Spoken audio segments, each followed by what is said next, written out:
Você já parou para pensar em quantas histórias desapareceram junto com pessoas simples, que nunca tiveram seus nomes nos jornais nacionais?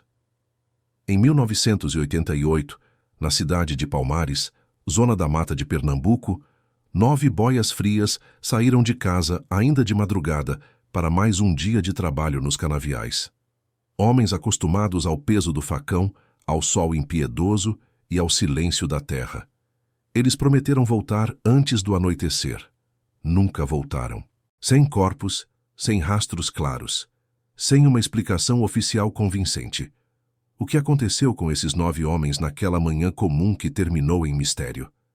Esta história atravessa o tempo como uma ferida aberta, marcada por silêncio, medo e perguntas que jamais foram respondidas. Naquela sexta-feira de abril de 1988, Palmares despertava como em qualquer outro dia. O cheiro úmido da terra misturado ao doce da cana-de-açúcar dominava o ar desde as primeiras horas.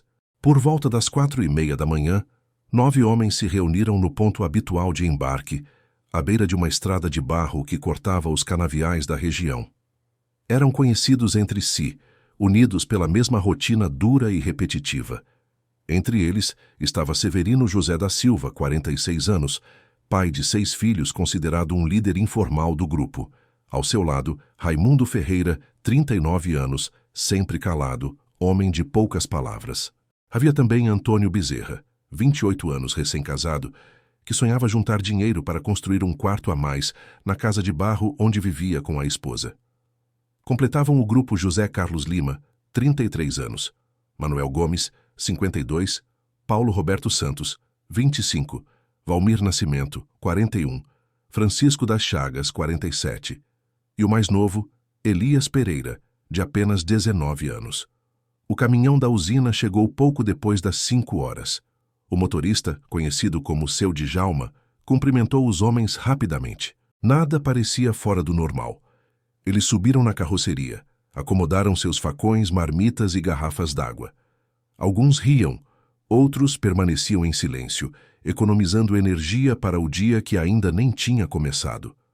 O caminhão seguiu pela estrada estreita, levantando poeira enquanto desaparecia entre os canaviais. O destino era um talhão mais afastado, conhecido como Área do Engenho Velho, uma região pouco frequentada, cercada por mata fechada em alguns pontos e cortada por pequenos córregos. Não era incomum trabalhar ali, mas muitos evitavam aquele setor por causa do isolamento. Dizia-se que o sinal de rádio não funcionava direito e que, ao entardecer, o lugar ficava estranhamente silencioso. Por volta das 6 horas, outros grupos de boias frias já trabalhavam em áreas próximas. O som dos facões cortando a cana ecoava pelo campo, ritmado e constante. Alguns trabalhadores lembrariam mais tarde de terem visto o grupo dos 9 seguindo em direção ao Engenho Velho, caminhando em fila, desaparecendo aos poucos entre as plantas altas. O dia avançou lentamente. O sol subiu forte, castigando a todos. Nada de incomum foi percebido durante a manhã. Nenhum grito, nenhuma correria, nenhum pedido de ajuda. Para quem estava em outros talhões, era apenas mais um dia comum de trabalho pesado. Por volta das 4 da tarde, os caminhões começaram a retornar para buscar os trabalhadores. Quando o veículo designado para o Engenho Velho chegou ao ponto combinado, o motorista buzinou como de costume. 1 vez, 2 vezes, 3 vezes. Ninguém apareceu. No início ninguém se preocupou. Era comum que os homens demorassem alguns minutos para terminar o corte. O motorista desligou o motor e acendeu um cigarro, esperando. 10 minutos se passaram. 15. O silêncio começou a incomodar. Ele desceu do caminhão e chamou pelos nomes. Sua voz se perdeu entre as canas altas e imóveis. Nenhuma resposta. Com uma lanterna na mão, decidiu entrar no talhão. O que encontrou fez seu estômago revirar. Os facões estavam fincados no chão, alinhados lado a lado. As marmitas repousavam fechadas, algumas ainda com comida. Garrafas d'água estavam pela metade. Não havia sinais de luta, não havia marcas de sangue, não havia pegadas desordenadas. Apenas a ausência completa dos 9 homens. O motorista correu de volta ao caminhão e seguiu direto para a usina. A notícia se espalhou rápido demais para ser contida. Antes mesmo do anoitecer, supervisores, colegas de trabalho e moradores locais já se dirigiam ao Engenho Velho. Quando a noite caiu sobre os canaviais, Palmares mergulhou em um silêncio pesado. Lanternas cortavam a escuridão, enquanto homens chamavam nomes em desespero. O vento balançava as folhas secas da cana, produzindo um som que parecia sussurro. Nenhuma resposta veio. Naquele momento, sem que ninguém dissesse em voz alta, todos entenderam que algo profundamente errado havia acontecido. Os 9 boias frias haviam simplesmente desaparecido. E aquele era apenas o começo de um mistério que marcaria a região para sempre. As buscas começaram ainda naquela noite, improvisadas e caóticas. Homens da própria usina, moradores da região e alguns parentes que já tinham sido avisados entraram no canavial munidos de lanternas, facões e lampiões. O Engenho Velho, que durante o dia parecia apenas mais um campo de trabalho, à noite se transformava em um labirinto opressor. A cana alta fechava a visão, o chão era irregular, e cada som parecia amplificado pela escuridão. Chamavam pelos nomes um a um. Severino, Raimundo, Elias. As vozes ecoavam e morriam poucos metros adiante. Nenhuma resposta, nenhum movimento. Apenas o barulho de insetos e o farfalhar constante das folhas. Alguns juraram ouvir passos ao longe, mas ao se aproximarem não encontravam nada além do vazio. Por volta das 10 da noite, alguém encontrou uma sandália próxima a um pequeno córrego que cortava a área. Reconheceram como sendo de Manuel Gomes. Aquilo acendeu uma esperança e, ao mesmo tempo, um medo profundo. A margem do córrego foi vasculhada com cuidado. A água estava limpa, rasa em alguns pontos, mas profunda em outros. Nenhum corpo, nenhuma marca de arrasto. Nada. A busca avançou madrugada adentro. Homens exaustos se revezavam, mas ninguém queria ir embora. As famílias começaram a chegar ao local, trazidas por vizinhos e conhecidos. O choro se misturava às orações. Algumas mulheres se ajoelhavam na terra, pedindo a Deus que seus maridos e filhos aparecessem vivos. Ao amanhecer, a polícia foi acionada oficialmente. 2 viaturas chegaram ao Engenho Velho pouco depois das 7 da manhã. O delegado responsável, Augusto Menezes, era um homem experiente, mas visivelmente desconfortável com a cena. Nunca tinha lidado com um desaparecimento coletivo daquela proporção. A área foi isolada. Os policiais começaram a registrar tudo: a posição dos facões, das marmitas, das garrafas. Um detalhe chamou atenção logo no início. Os facões não estavam jogados de qualquer forma. Estavam alinhados, cravados no chão, como se os homens tivessem parado o trabalho ao mesmo tempo, de maneira organizada. Aquilo não fazia sentido. Cães farejadores foram solicitados a uma cidade vizinha e chegaram ainda naquela manhã. Os animais começaram o rastreio a partir das ferramentas. Farejaram o chão, caminharam em círculos, seguiram em direção ao interior do canavial por alguns metros e então pararam. Sentaram. Recusaram-se a continuar. Os treinadores insistiram, mudaram o ponto inicial, repetiram o procedimento. O resultado foi o mesmo. O delegado Menezes observava em silêncio. Aquilo o incomodava mais do que qualquer pista concreta. Não havia trilhas contínuas, não havia marcas de fuga, não havia sinais de violência. Era como se os 9 homens tivessem simplesmente deixado de existir naquele ponto exato. Nos dias seguintes, as buscas se intensificaram. A polícia contou com o apoio de bombeiros e voluntários. Vasculharam áreas de mata próximas, poços abandonados, casas desocupadas, antigas estruturas do engenho. Nenhum objeto pessoal adicional foi encontrado. Nenhuma roupa, nenhum documento, nenhum indício de que os homens tivessem saído dali por conta própria. A imprensa local começou a noticiar o caso. Manchetes falavam em mistério nos canaviais de Palmares e 9 trabalhadores desaparecem sem deixar rastros. Repórteres entrevistavam familiares desesperados, exibiam imagens do local, repetiam as mesmas perguntas que ninguém conseguia responder. As teorias começaram a surgir rapidamente. Alguns falavam em sequestro coletivo, outros em acerto de contas. Havia quem acreditasse que os homens tinham sido levados para trabalho forçado em algum lugar distante. Nenhuma hipótese, porém, explicava a ausência total de sinais. Enquanto isso, as famílias dos 9 boias frias começavam a entender que aquela espera poderia não ter fim. Cada dia que passava sem resposta transformava a esperança em angústia. E o engenho velho, antes apenas mais um pedaço de terra, passava a ser visto como um lugar marcado por algo que ninguém conseguia nomear. Com o passar da primeira semana, o caso deixou de ser apenas um desaparecimento e passou a ser tratado como algo fora do comum. O delegado Augusto Menezes solicitou reforço da capital. 2 investigadores chegaram a Palmares com a missão de revisar tudo desde o início, partindo da premissa de que nenhum detalhe era pequeno demais. Eles começaram ouvindo novamente os trabalhadores da usina. Um a um, os colegas dos boias frias desaparecidos foram chamados para depor. Muitos repetiam a mesma versão. O dia havia sido normal, o ritmo pesado de sempre, o calor sufocante, o corte da cana sem interrupções. Nenhuma briga, nenhuma discussão, nenhum estranho circulando pela área. Mas alguns relatos começaram a destoar. Um dos cortadores, conhecido como Zé Pequeno, contou que por volta do meio da tarde sentiu um silêncio estranho se espalhar pelo canavial. Segundo ele, os insetos cessaram o barulho por alguns minutos. Outro trabalhador afirmou ter sentido um peso no ar, como se o ambiente tivesse ficado mais abafado do que o normal, dificultando até a respiração. Esses relatos foram anotados, mas tratados com cautela. A polícia também interrogou os supervisores da usina. O encarregado do turno, Sebastião Lins, garantiu que os 9 homens estavam dentro do horário normal de trabalho e que ninguém havia recebido ordem para se deslocar para outra área. Disse ainda que não houve atraso no pagamento, nem conflitos recentes. No papel, tudo parecia tranquilo demais.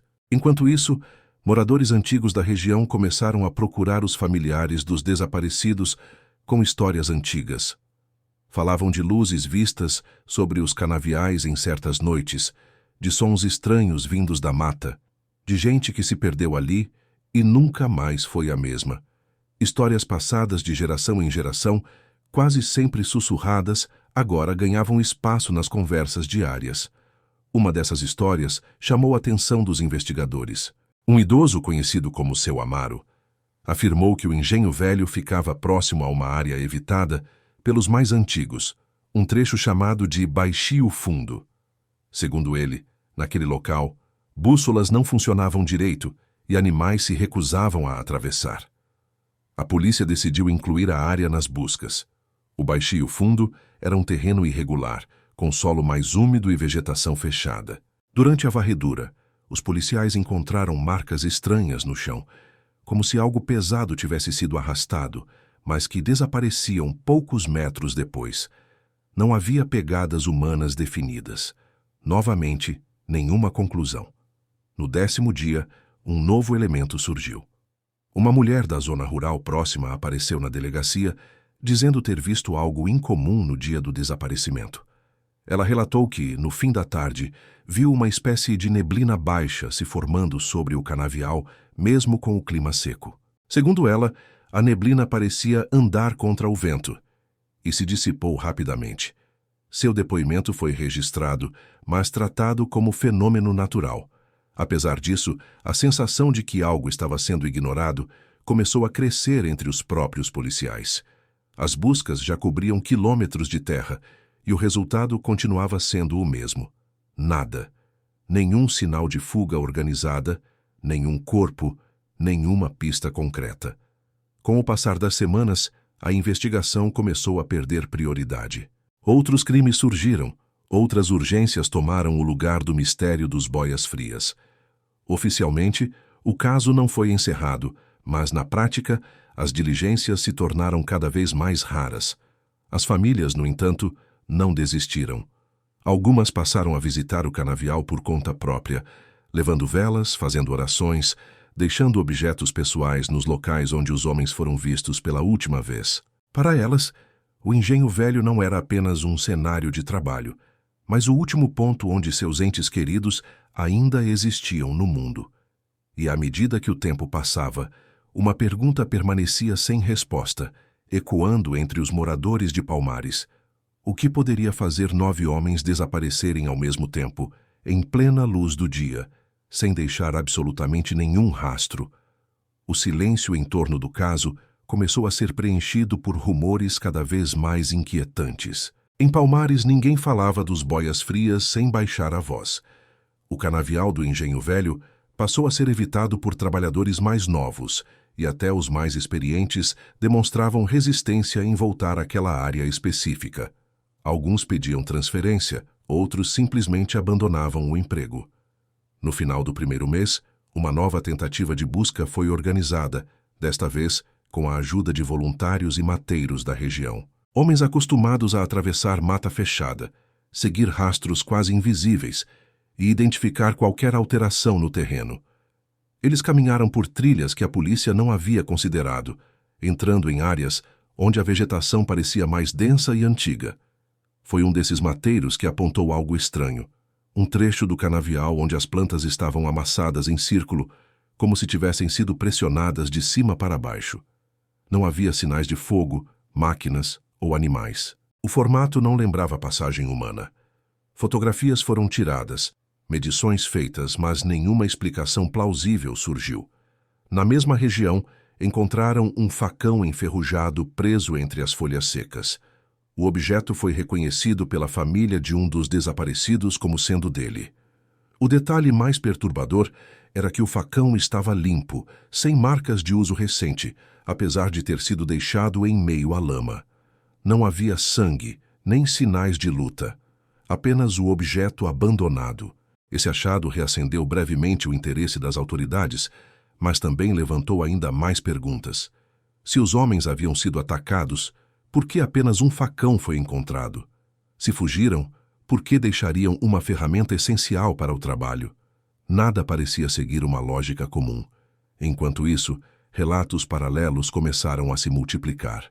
Caminhoneiros que passavam pela estrada próxima diziam ter visto, em noites específicas, pontos luminosos se movendo lentamente sobre os canaviais. Outros afirmavam ouvir um som grave e contínuo, parecido com um zumbido distante, que surgia e desaparecia sem explicação. Nenhum desses relatos pôde ser comprovado. Um antigo funcionário da usina decidiu falar anonimamente. Segundo ele, décadas antes, outro grupo de trabalhadores teria se perdido naquela mesma área, mas o caso nunca ganhou repercussão. Disse que, na época, a orientação era não mexer com o que estava ali. Não havia registros oficiais que confirmassem essa história, mas o comentário aumentou o clima de inquietação.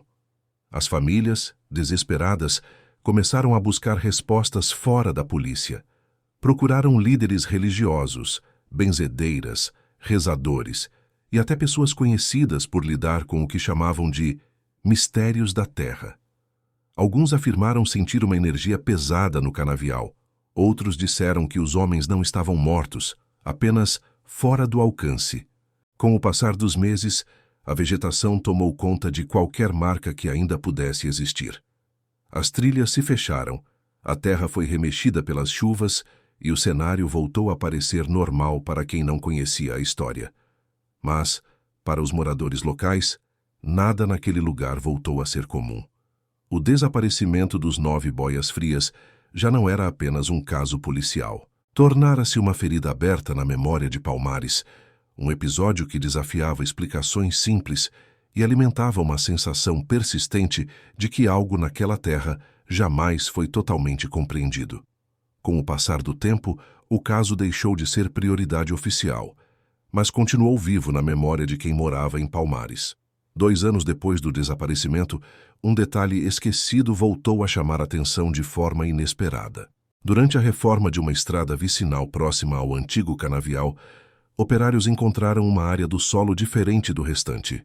A terra era mais escura, compactada de maneira irregular, como se tivesse sido revirada e depois pressionada novamente. As obras foram interrompidas por alguns dias e uma vistoria superficial foi feita. Não encontraram ossos, roupas ou objetos pessoais. Apenas o solo estranho, que não combinava com o padrão natural da região. O laudo concluiu que poderia ser resultado de erosão ou atividade agrícola antiga. Mesmo assim, moradores afirmaram que aquela área nunca havia sido usada para plantio antes do sumiço dos boias-frias. Pouco depois dessa descoberta, um dos antigos colegas de trabalho dos desaparecidos decidiu falar. Ele contou que na manhã do desaparecimento, o grupo comentou sobre um barulho diferente vindo da mata próxima. Não era som de máquina nem de animal. Segundo ele, parecia algo metálico, abafado, que fazia o chão vibrar levemente. Na época, ninguém deu importância. Hoje, essa lembrança passou a ser vista como um possível aviso ignorado. Esse mesmo homem revelou que um dos 9 boias-frias queria ir embora mais cedo naquele dia. Disse estar se sentindo observado desde a madrugada, como se alguém ou algo estivesse acompanhando seus passos. Os outros riram, atribuíram o nervosismo ao cansaço. Horas depois, todos desapareceram sem deixar rastro. A revelação reacendeu teorias antigas. Alguns passaram a acreditar que o grupo entrou em uma área que não deveria ser acessada. Outros diziam que havia algo subterrâneo naquela região, túneis antigos ou estruturas esquecidas, talvez ligadas ao período colonial, que nunca foram oficialmente mapeadas. Nenhuma dessas hipóteses foi confirmada. Um pesquisador independente, interessado em casos de desaparecimentos coletivos, visitou Palmares no início dos anos 2000. Ele comparou relatos locais com outros episódios semelhantes no Brasil rural. Encontrou padrões curiosos: grupos pequenos, áreas de plantio extensas, desaparecimentos sem sinais de violência e um silêncio institucional que se repetia. Para ele, o caso dos boias-frias não era isolado. Durante sua visita, o pesquisador passou uma noite próximo ao antigo canavial. Segundo seu relato, por volta das 3 da manhã, ouviu um som baixo e contínuo vindo da mesma direção indicada pelos trabalhadores anos antes. O som durou poucos minutos e cessou de repente. Ao amanhecer, ele encontrou marcas no solo que não conseguiu identificar, mas que desapareciam após alguns metros. Mesmo com esse relato, nada avançou oficialmente. Os documentos do caso permaneciam incompletos, e muitos arquivos simplesmente não existiam mais. Era como se a história tivesse sido apagada aos poucos, não de forma brusca, mas pelo desgaste do tempo e pela falta de interesse em manter perguntas abertas. Para as famílias, restou apenas a ausência. Não houve certidão de óbito, não houve despedida, não houve respostas. Apenas a certeza de que, em algum ponto daquele canavial, algo interrompeu 9 vidas de maneira definitiva, deixando para trás um mistério que, quanto mais tempo passava, mais distante parecia de qualquer explicação racional. Nos anos seguintes, Palmares cresceu, mudou, modernizou parte de sua paisagem, mas o local ligado ao desaparecimento permaneceu intocado. Nenhuma nova frente de trabalho se estabeleceu ali. Proprietários evitavam o terreno, alegando baixa produtividade, dificuldade de acesso ou simples desinteresse. Para os moradores mais antigos, a explicação era outra. Aquele chão havia sido marcado. Algumas crianças da região, já nos anos 1990, passaram a relatar experiências estranhas ao brincar próximo ao canavial. Diziam ouvir vozes chamando seus nomes quando não havia ninguém por perto. Outras afirmavam sentir um frio súbito ao atravessar certos pontos, mesmo sob o sol forte do Nordeste. Os pais proibiam qualquer aproximação, e os relatos eram abafados antes que se espalhassem. Um antigo vigia da usina, já aposentado, contou que durante madrugadas específicas costumava ver luzes fracas surgindo entre as plantações. Não eram como lanternas nem como faróis. Ele descrevia como pontos opacos, suspensos a poucos metros do chão, que se moviam lentamente até desaparecerem. Nunca se aproximou. Dizia sentir um medo físico, paralisante, sempre que aquilo surgia. Esse homem revelou também que, após o desaparecimento dos boias-frias, recebeu ordens diretas para não registrar ocorrências fora do padrão. Qualquer ruído, luz ou movimentação deveria ser ignorado. Segundo ele, a orientação vinha de cima, sem explicações. Não havia ameaça explícita, apenas um silêncio imposto que todos aprenderam a respeitar. Enquanto isso, as famílias dos desaparecidos envelheciam sem respostas. Algumas mães morreram esperando um sinal. Outras mantiveram a esperança de que os homens tivessem fugido, recomeçado a vida em outro lugar. Mas nenhum documento, nenhum relato confiável, nenhuma pista concreta jamais sustentou essa possibilidade. Em 2008, um grupo universitário tentou levantar dados históricos sobre o caso para um estudo acadêmico sobre desaparecimentos rurais. Encontraram resistência para acessar arquivos municipais. Muitos registros de 1988 simplesmente não estavam disponíveis. Funcionários alegavam perda, extravio ou degradação natural do material. O estudo acabou sendo abandonado antes da conclusão. O que restava eram fragmentos, relatos orais, memórias falhas, sensações compartilhadas. Nenhuma prova definitiva, nenhum fechamento. O desaparecimento dos 9 boias frias deixou de ser apenas um evento isolado e passou a representar algo maior. A ideia de que certos lugares guardam acontecimentos que não querem ser totalmente revelados. Com o tempo, a história se misturou ao imaginário local. Alguns diziam que os homens haviam cruzado um limite invisível. Outros acreditavam que foram vítimas de algo que não compreendiam, algo que não deixou marcas porque nunca seguiu as regras conhecidas. E assim, ano após ano, o mistério permanecia intacto, silencioso, esperando apenas que alguém ousasse fazer a pergunta errada no lugar errado. Décadas depois, o desaparecimento dos 9 boias frias ainda resiste ao tempo como uma história sem conclusão. Não houve confissão, descoberta tardia ou revelação surpreendente. Apenas a permanência de um vazio difícil de explicar. Em Palmares, poucos gostam de falar sobre 1988, e quando o assunto surge, o desconforto é imediato. O antigo canavial hoje é apenas um campo irregular, tomado por vegetação espontânea. Não há placas, não há marcas, não há qualquer indicação de que 9 homens desapareceram ali. Ainda assim, quem conhece a história sente que o lugar carrega algo invisível, como se a terra guardasse uma lembrança que se recusa a desaparecer. Alguns moradores afirmam que em noites muito silenciosas é possível ouvir passos entre a vegetação, mesmo quando não há vento. Outros dizem que o ar fica mais pesado ao atravessar certos pontos, causando uma sensação de alerta inexplicável. Nenhum desses relatos pode ser comprovado, mas todos se repetem com uma consistência inquietante. O caso nunca foi oficialmente encerrado. Nos registros, consta apenas como desaparecimento coletivo sem solução. Não há culpados, não há vítimas reconhecidas, não há respostas formais. Apenas 9 nomes que, com o tempo, foram sendo esquecidos fora do círculo familiar. Talvez o maior mistério não seja o que aconteceu exatamente naquele dia, mas como um evento tão extremo pôde desaparecer junto com seus protagonistas, deixando tão pouco para trás. Nenhuma luta, nenhum pedido de socorro, nenhum vestígio físico capaz de orientar uma conclusão lógica.